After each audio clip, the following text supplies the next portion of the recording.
¿Dios es su creación o está separado de su creación? Hoy me eché un clavadote para tratar de entender este tema. Y todo empezó porque estaba viendo un podcast en donde empezaron a hablar de teología y empezaron a hablar de cómo la humanidad ha transitado del politeísmo y de tener muchos dioses y de explicar con mitología los fenómenos de la naturaleza, al monoteísmo y a tratar de explicar que en realidad no hay muchos dioses sino un solo Dios.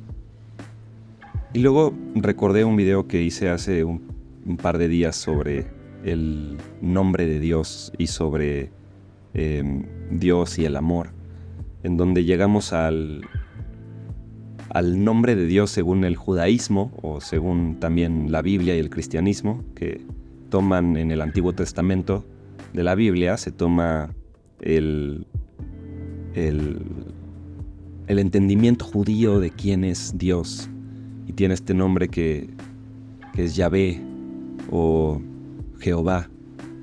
Y bueno, por ahí hay mucho debate sobre si Yahvé y Jehová es en realidad la misma palabra o dos palabras para referirse a la misma cosa o el mismo fenómeno, porque no es una cosa, ¿verdad? Pero llegué a esta frase de Éxodo 3:14 que dice: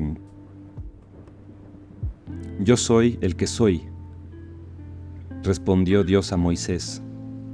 Y esto es lo que tienes que decirles a los israelitas: yo soy me ha enviado a ustedes.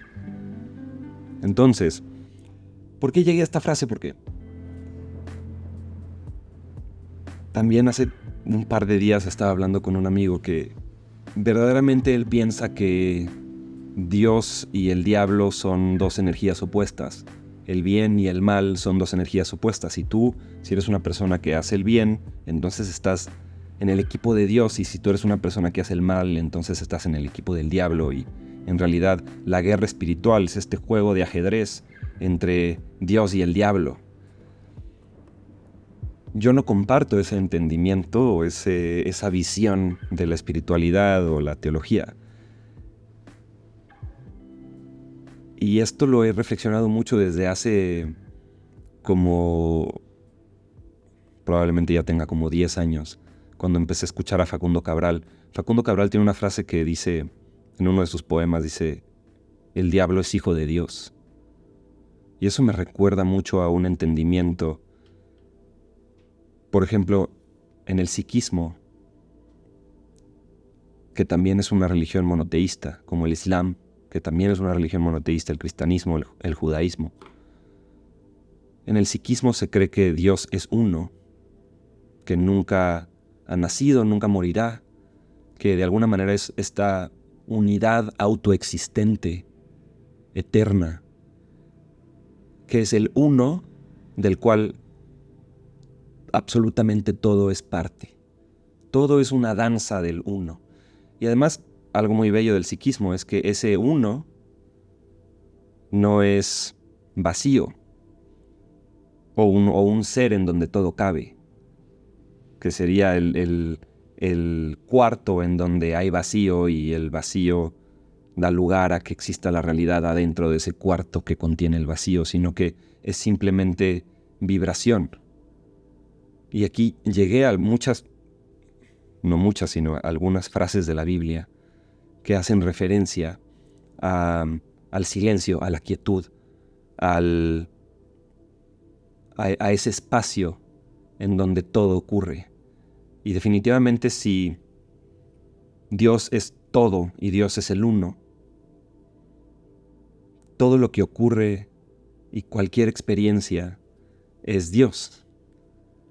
Tanto lo que podemos catalogar como bueno, como lo que podemos catalogar como malo o malvado o perteneciente a Satanás.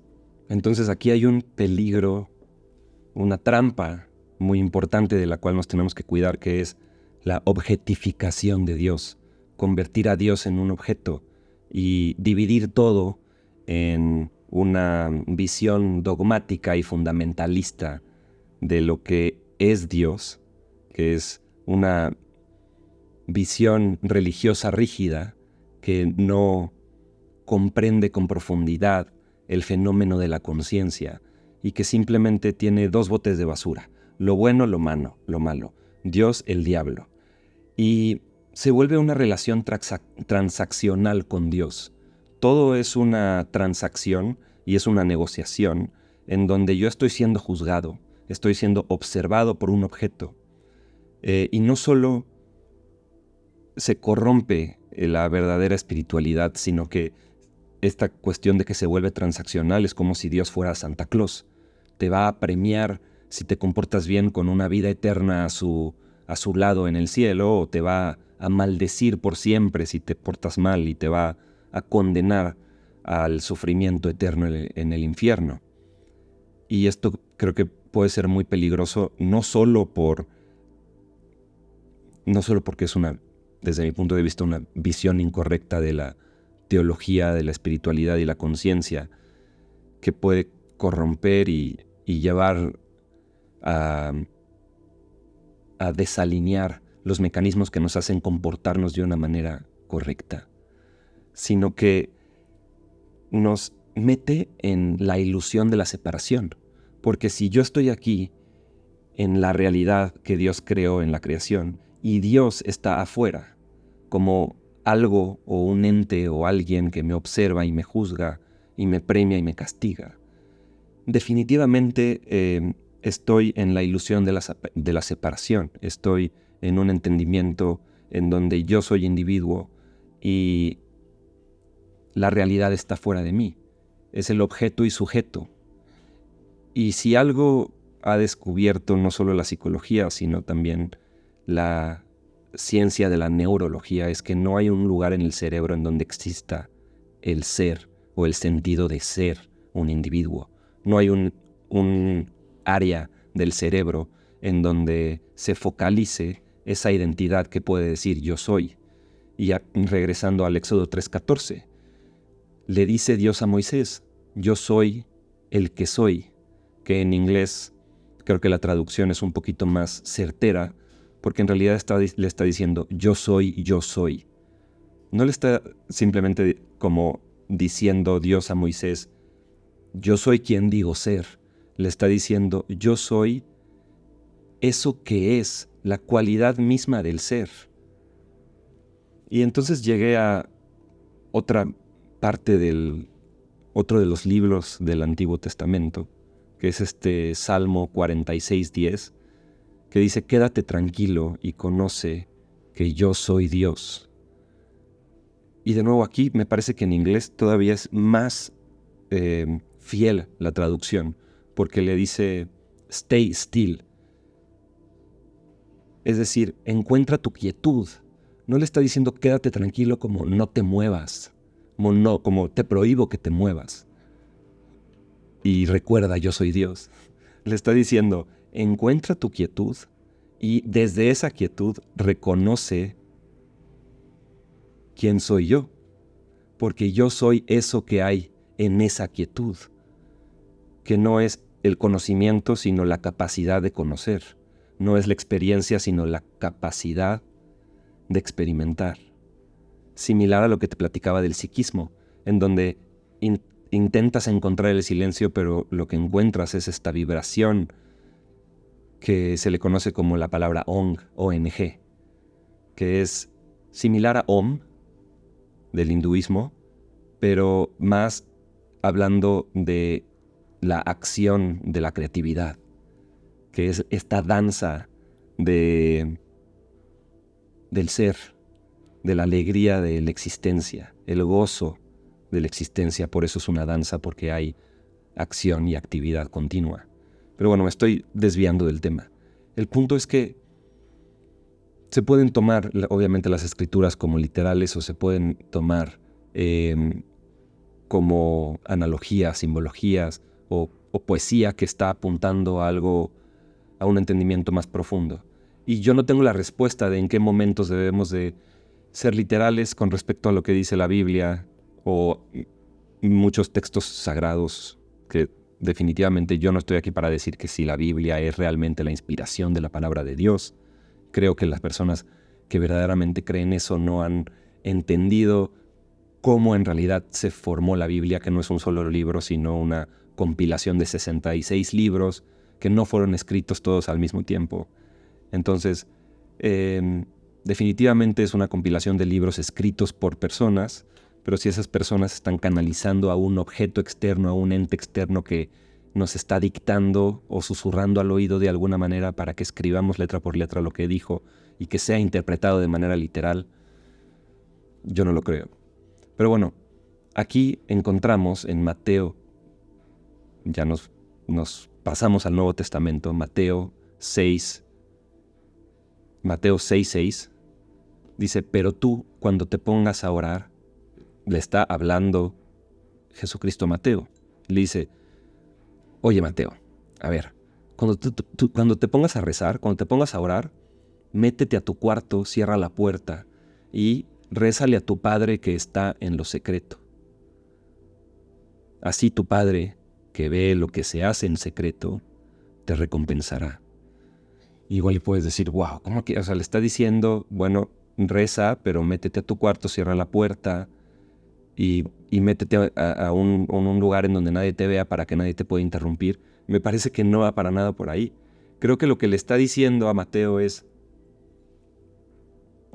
cuando tú reces, no solamente háblale a Dios como si fuera un objeto, como si fuera una conversación normal, en donde le estás pidiendo cosas o le estás platicando tu día. Cuando reces, métete a tu cuarto y cierra la puerta. Creo que es una simbología de que debes de entrar dentro de ti, en un lugar interno de ti. Por eso le dice que está en lo secreto, porque es un lugar de ti al cual nadie puede acceder más que tú, porque es tu verdadera identidad, es tu verdadera conciencia. No es la experiencia, sino eso que tiene la habilidad de experimentar. Y si en algo podemos estar de acuerdo es que la espiritualidad verdadera es el entendimiento de eso que nunca cambia. Y por eso un gran entendimiento espiritual es, lo único que no cambia es que todo cambia, menos la naturaleza misma de la conciencia. Por eso la experiencia puede cambiar, pero eso que experimenta no cambia.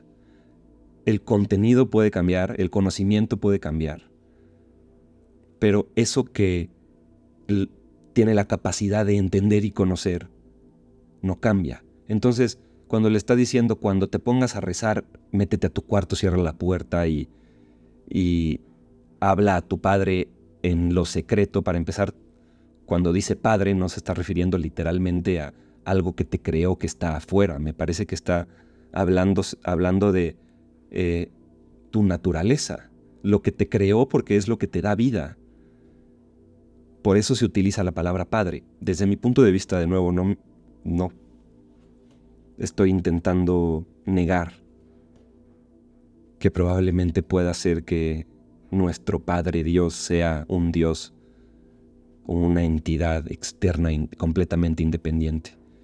Pero vamos a ver lo que dice, por ejemplo, Lucas 17:20, cuando los fariseos le preguntan a Jesucristo, oye, Yeshua, ¿cuándo llegará el reino de Dios? A ver, tú que dices saber tanto y que todas estas personas dicen que tú eres el Mesías. A ver, brother, ¿cuándo va a llegar el reino de Dios? Dinos.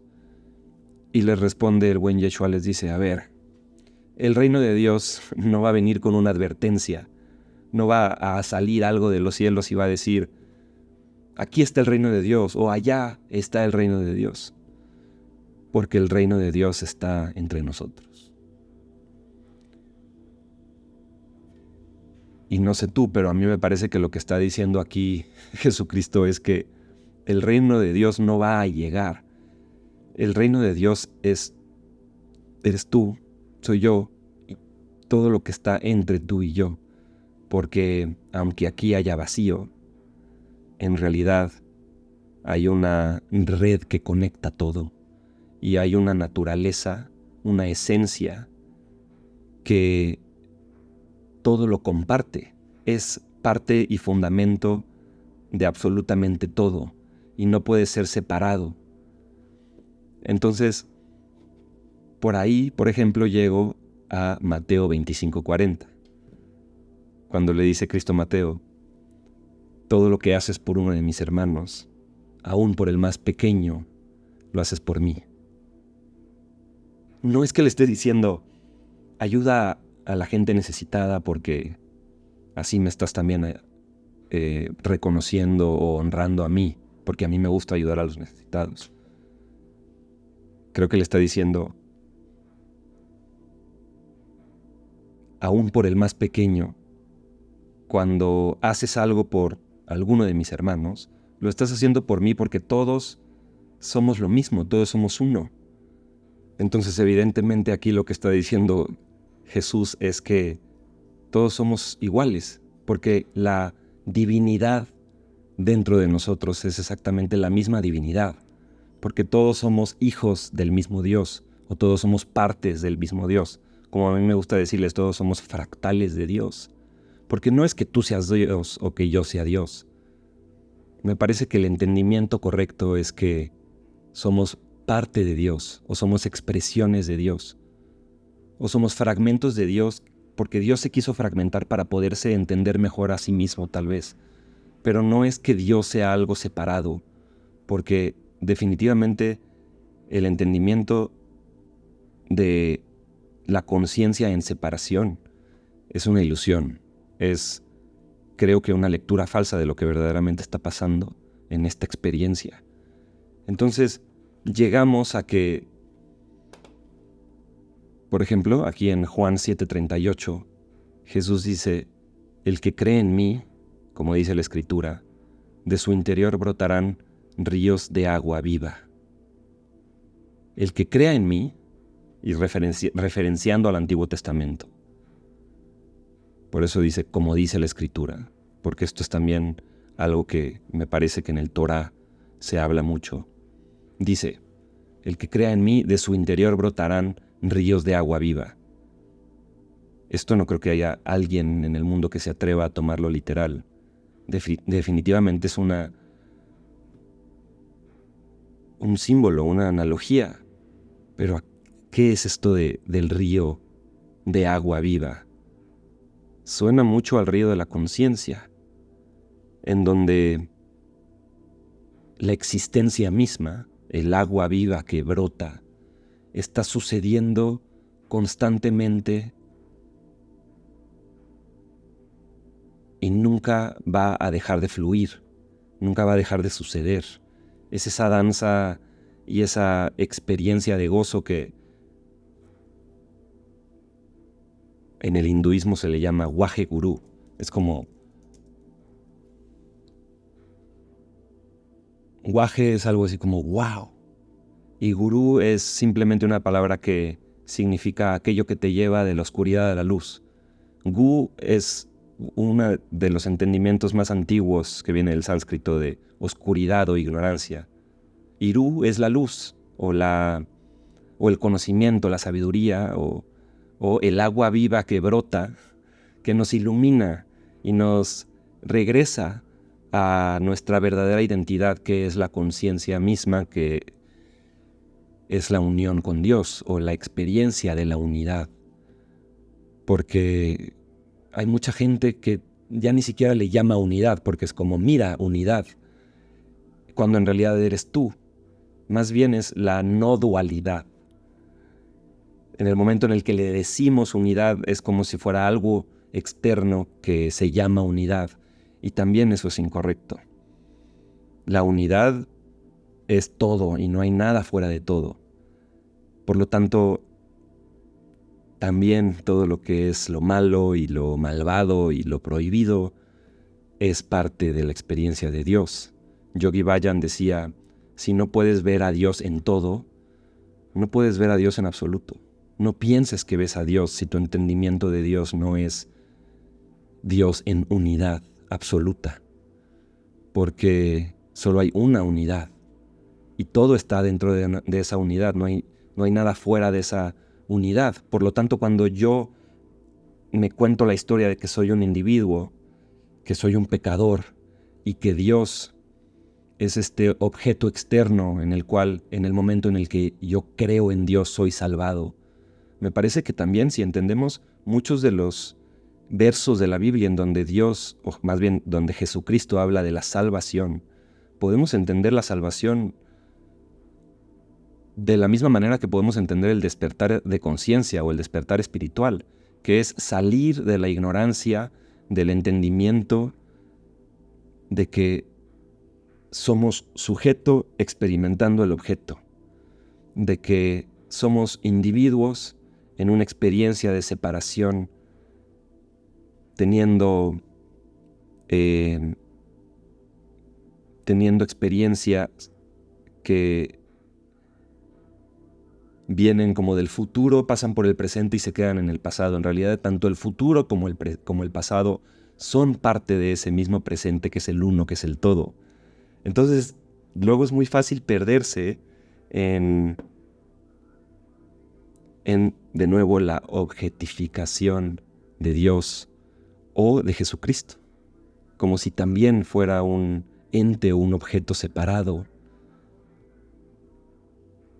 Y luego, algo que creo que es importante, pero voy a dejar para otro video, es cuando tú piensas que tú eres un pecador, que sin la fe en Jesucristo no puedes ser salvado, estás confundiendo tu verdadera identidad, que es Dios mismo, que es la conciencia y la pureza de la experiencia misma, con una identidad que tiene que ver con que tú eres una falta, un error, con que tú eres una equivocación, porque eso significa la palabra pecado.